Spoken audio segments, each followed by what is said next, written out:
When I first got into sales, it was like always be closing was the thing, right? And you see so many people like Glaicar, Glenn Ross, that are like, coffee is for closers, and you'll always be closing.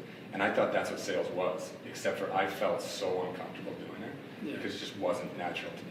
You know what I mean?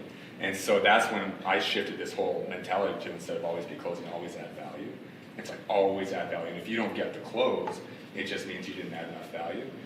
And I liked it because I actually felt better personally. It was more in line with how I actually am as a person. But my clients were like, oh, you're not pushy. But I still got the business, you know what I mean? And all of a sudden now my company started seeing like, oh wow, you can actually do business without pushing for the close all the time. I'm like, yeah, because when you push the client away. And I feel like that's the future. Yeah, I mean, I think the cool part about adding value is you don't necessarily have to add it to the business conversation, right? So, for example, you can, when you get to know the person you're dealing with, you can add value by knowing that his or her daughter loves a certain sports team, or you know, like we talked about, they have a favorite sports team, and you know they're a diehard fan, and you just bring it up in conversation, and like that just makes it more personable, and you add value in other ways than saying, oh, here's how you can add value on this business deal.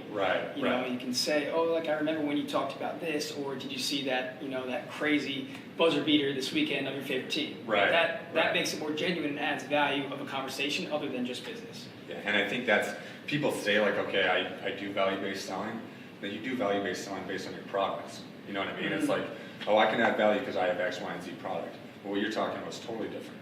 It's like, oh, actually, something you're looking for has nothing to do with what I'm selling, but I know this person that might be able to help. Like, you're not going to get anything short-term on that transaction. But I think, again, people are like, oh, I sell with value and I do value-based selling. No, you only do it when it pertains to your products or services.